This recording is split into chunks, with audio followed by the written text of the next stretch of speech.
Tinawag ni Senador Joel Villanueva na harassment ang plano sana ng ombudsman na ipadismiss siya sa serbisyo dahil sa isang naunang kaso kaugnay ng pork barrel scam. Sa huli, natuklasang isinentabi na pala ang naunang desisyon ng dating ombudsman kaugnay niyan. At nakatutok si Salima Refran. Inanunsyo kanina ni Ombudsman Jesus Crispin Remulla na susulat siya sa Senado para hingin ang pagpapatupad ng kautusan noong 2016 ni Ombudsman Conchita Carpio Morales na dismissal from public service laban kay Senador Joel Villanueva. Kaugnay ito ng kasong administratibo ni Villanueva sa kanyang pagkakaugnay sa pork barrel scam noong siya'y Sibak Party List Representative pa, matapos mapunta sa umano'y peking NGO ni Janet Lim Napoles ang 10 milyong pisong PDAF o Priority Development Assistance Fund noon ni Villanueva. Ang dismissal order na ito hindi pinatupad ng Senado dahil tanging Senado at mga kapwa-senador lamang daw ang makakapag-alis sa kapwa-senador sa pwesto sa pamamagitan ng investigasyon at ng ethics complaint. Pero matapos itong sabihin ni Remulla, si Villanueva may inilabas na imahe ng isang desisyon ng ombudsman kung saan nakalagay na wala raw probable cause at dismissed na raw ang kaso. May petsa itong July 31, 2019, panahong ombudsman na si Samuel Martires. Naglabas din siya ng clearance mula sa ombudsman na nagsasabing wala siyang nakabimbing kasong kriminal o administratibo sa Office of the Ombudsman. May inilabas din si Villanueva na certification mula sa Sandigan Bayan na hindi siya akusado o defendant sa anumang kaso roon. Pareho yung inisyu nitong September 10, 2025. Sa mensahe ni Villanueva sa reporters, tinawag niyang harassment ang gusto ni Remulla. Si Remulla, ikinagulat na may ganito na palang desisyon si Martires na anyay isinekreto umano. I was confronted with a decision signed by former Ombudsman Martires dated July 2019. Lumabas lang siya nung sinabi kong may gagawin ang Ombudsman tungkol dyan. It's a surprise secret decision. Well, nobody was raising that issue before. Joel Villanueva kept quiet through all the years. Ombudsman Martires never spoke about it. Di ba? Parang secret decision siya. Alam niyo ba yon? Did you know about it? Nobody knows about it. Gate ni Remulla, hindi harassment ang kanyang ginawa. It's not harassment. It's something that everybody thinks to be still valid. That can turn out to be not valid anymore due to a secret decision. Dapat kasi, hindi naman na-publish yan, hindi yan nilabas. Nobody know about it. Kahit na sa Senate mismo, hindi nila alam yan. Sa panayam ng Super Radio DZBB, kinumpirma ni Martires na may ganito siyang desisyon. Anyay 2018, pag-upo niya bilang ombudsman nang maghain si Villanueva ng motion for reconsideration laban sa desisyon ni dating Ombudsman Morales.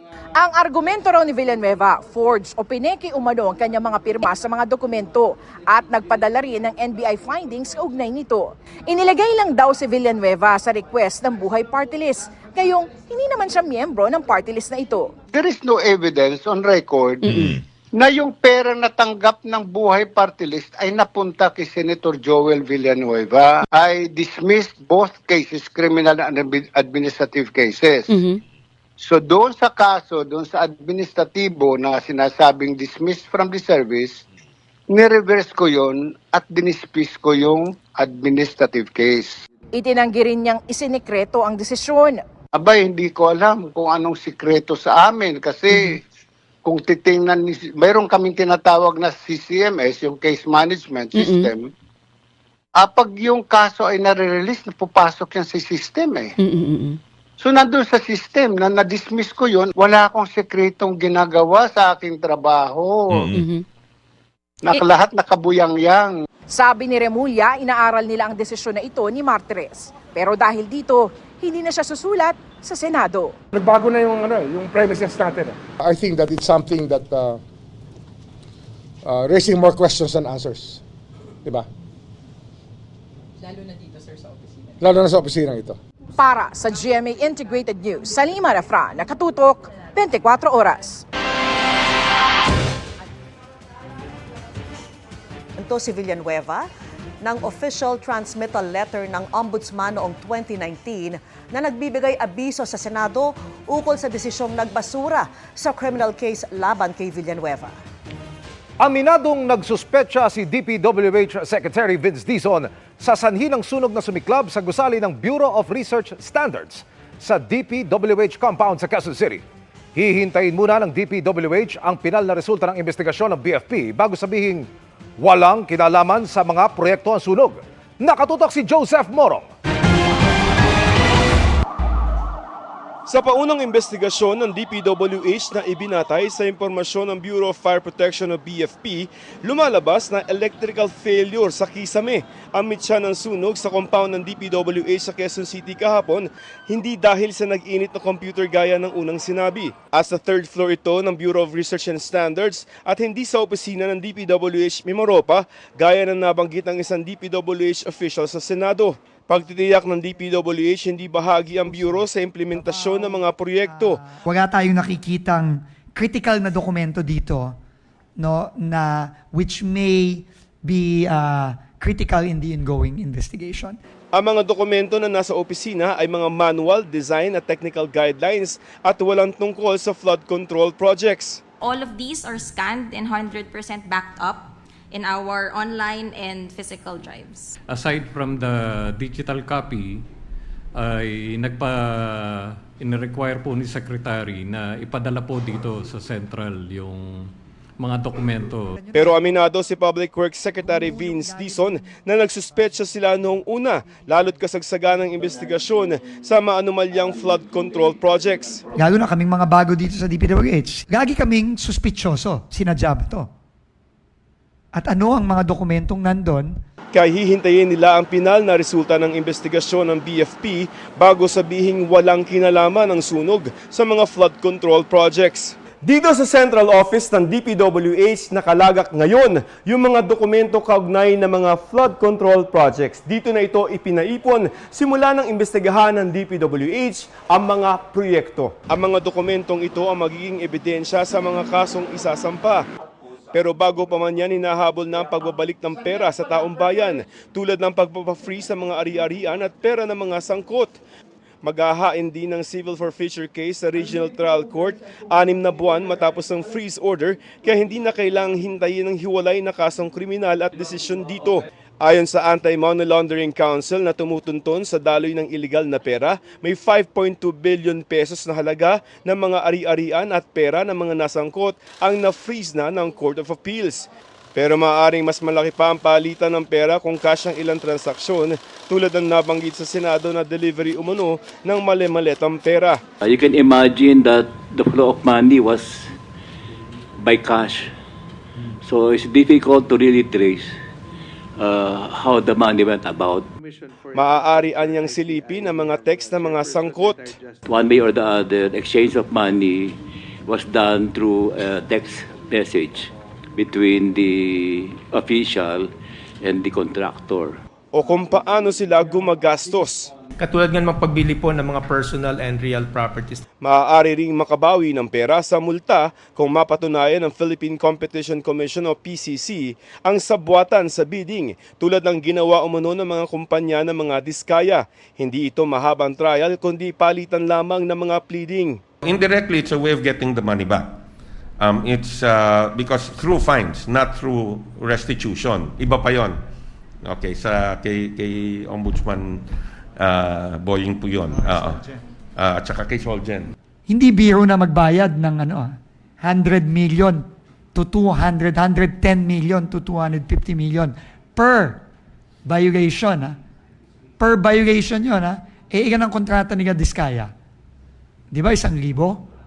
Para sa GMA Integrated News, Joseph Morong, nakatutok 24 oras.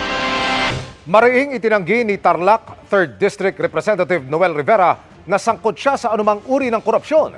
Iginit siya ng kongresista matapos siyang reklamo ng plunder ng isang grupo sa ombudsman kaugnay sa 600 milyong pisong halaga ng mga proyektong napunta umano sa kumpanyang iniugnay sa kanya at kanyang asawang si Concepcion Vice Mayor Evelyn Rivera.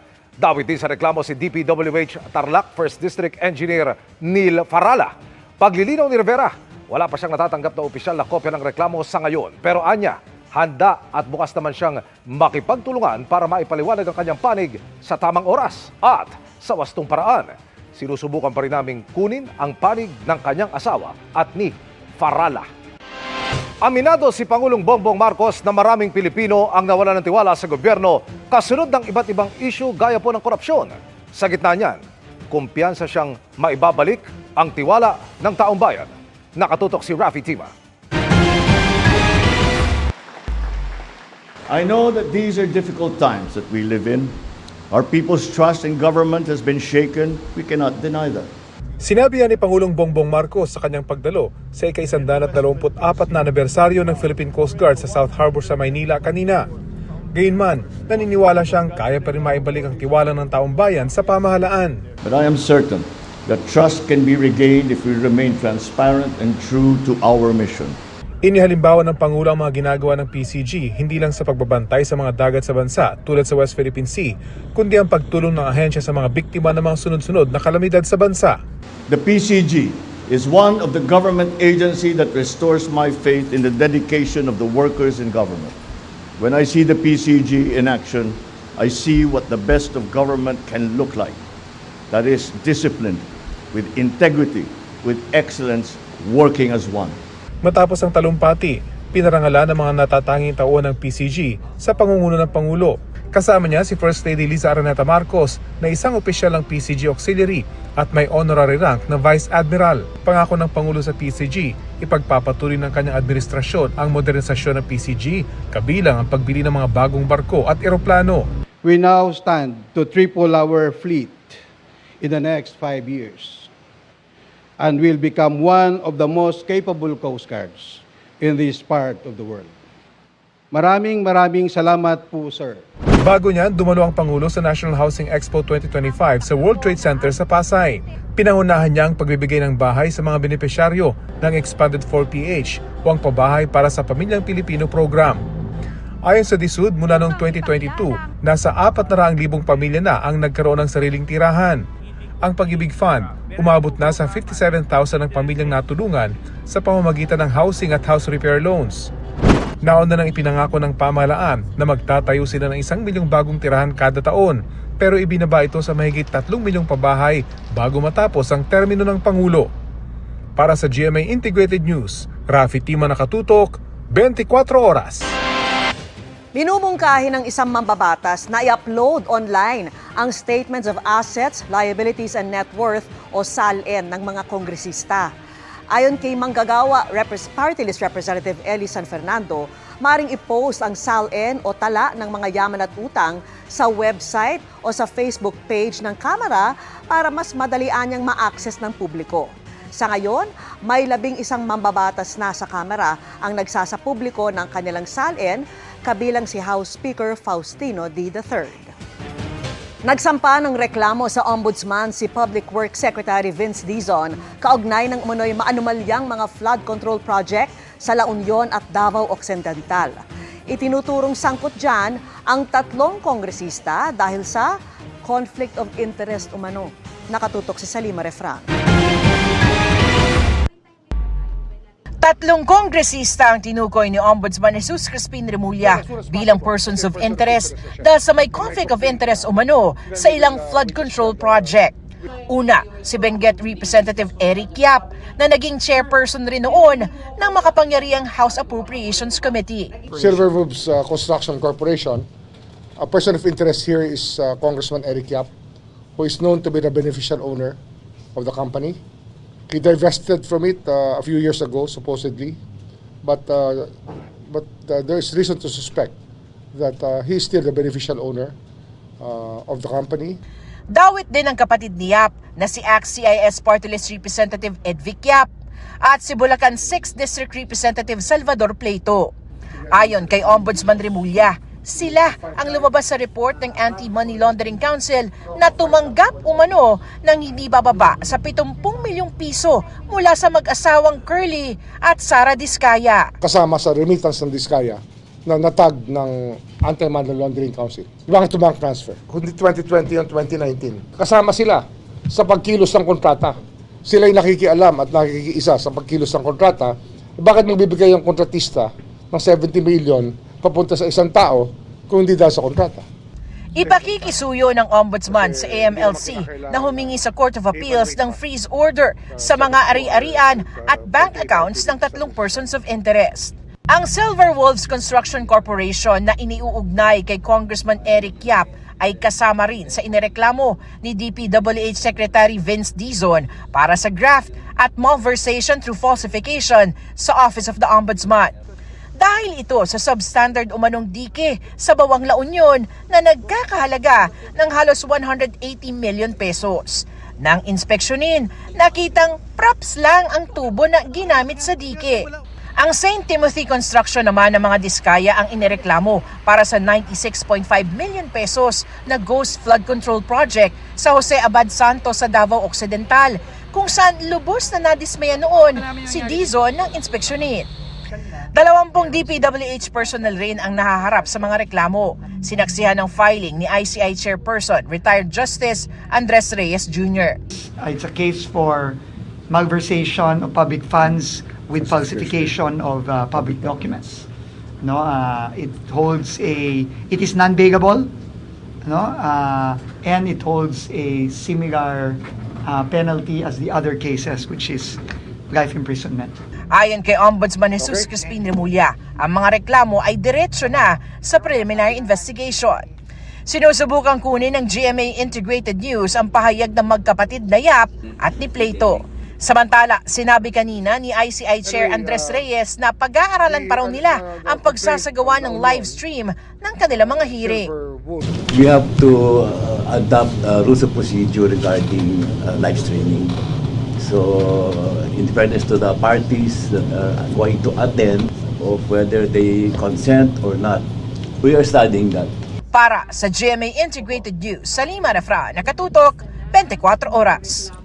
Pinangangambahang umabot sa 200,000 ang kulang na classroom sa bansa. Pagsapit ng 2028 ayon sa isang senador, ang isang paaralan sa Quezon City, 3 taon nang may nakabingbing request sa DPWH para sa dagdag silid-aralan. Nakatutok si Mariz Umali. Sa gitna ng pagkakaungkat ng mga substandard at mga ghost flood control project ng DPWH, lumabas din sa budget hearing ng DPWH sa Senado ang nakaalarmang kakulangan ng mga silid-aralan sa bansa. Ilan na po ang nagawang classroom ng DPWH for 2025? At ilan po yung projected na magagawa po ninyo for 2025? Ito ba no? Baba nito. So, for 2025 po, out of 1,700 na dapat gawin, 22 pa lang po ang completed at 882 po ang ongoing. Okay, October na, Seka. At meron pong 882 na not yet even started. So, it's a very deplorable rate of only 15.43%. Nasa 146,000 na kasalukuyang classroom backlog. Kung magpatuloy daw sa ganitong usad, babala ni Senador Aquino, posibleng umabot hanggang 200,000 ang kulang na silid-aralan pagsapit ng 2028. Dito halimbawa sa Batasan Hills National High School na may pinakamalaking populasyon ng mga high school students sa buong Quezon City, mahigit 14,000 estudyante ang naka-enroll at mayroon lamang 105 classroom. Kailangan pang magdalawang shift. Kulang po kami ng 45 classroom pa. Nagsimula raw ang matinding kakulangan sa silid pagbalik ng in-person classes noong 2022 matapos ang pandemya. Nagpatupad sila ng blended learning modality pero may umusbong na problema. Mababa po yung literacy at saka numeracy ng mga bata. Sa dami po ng enrollees at kulang sa classroom, napipilitan ngayon yung mga schools na medyo masiksik yung mga bata sa classroom. Tumataas naman ngayon yung absenteeism. Hindi na sila komportable yung mga bata. Sinisikap daw ng mga eskwelahan na palakasin ang internet at magtayo ng learning hubs kung saan mananatili ang mga guro habang naka-online class. Pero importante anilang matayo ang mga kulang na classroom. Ayon sa principal ng Batasan Hills National High School, 3 taon nang may pending request ang paaralan sa DPWH na ipinadaan sa DepEd para sa mga karagdagang classroom. Pwede raw sana magpatayo ng mga bagong classroom dito sa bahaging ito. Pero ayon sa DPWH na bumisita rito kamakailan, hindi pa raw ito masisimulan dahil kailangan munang gibain ang 2 gusaling ito na 30 taon na ang edad bago pa masimulan ang mga bagong silid-aralan.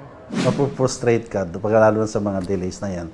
Kaya lang, syempre, alam namin na walang guarantee na darating. So, kailangan namin gumawa ng paraan para ma-address pa rin yung mga issue. Plano ng DepEd. Gusto na namin baguhin yung sistema dahil since 2018, tanging DPWH lang ang nabigyan ng kapangyarihan gumawa ng DepEd classrooms. Ang gusto namin ngayon, pati isama na yung local government units. Palagi ko, mas bibilis yung proseso. Meron tayong pino-propose na public-private partnerships or PPPs. Sinagundahan niya ng Malacanang. Alinsunod sa hangarin ni Pangulong Ferdinand R. Marcos Jr. na mabigyan ng direct funding ang mga lokal na pamahalaan para sa pagpapatayo ng mga classrooms sa bansa, nakatakdang magkaroon ng Memorandum of Agreement ang DPWH, DepEd, at local government units upang mapatupad ito. Tulad daw ng pagtugon ng DPWH sa mga nasirang paaralan dahil sa mga kalamidad, ganun din ang gagawin nila sa pagtatayo ng mga silid. Kaya naman pala ng mabilis, no? Kung gagawin nga, tututukan nga. That same principle, we're gonna apply also to address the backlog. Para sa GMA Integrated News, Mariz Umali, nakatutok, 24 oras. Nagbigay si Senador Raffy Tulfo sa GMA Integrated News ng kopya ng kanyang Statement of Assets, Liabilities and Net Worth o SALN. Joint SALN nila ito ng asawang si ACT-CIS Party List Representative Jocelyn Tulfo. Sa kanilang joint SALN as of December 2024, 1.05 billion pesos ang nakadeklarang net worth ng mag-asawang Tulfo. Kasama sa mga inilista nilang assets, ang siyam na real estate properties na mahigit 376 million ang halaga, mga sasakyan at mga bank account na abot sa mahigit 280 million pesos ang laman. Walang nakalistang anumang liabilities o utang ang dalawa sa kanilang SALN. Bago nito, nanawagan ng Office of the Ombudsman na voluntaryong isa publiko ng mga mambabatas ang kani-kanilang mga SALN.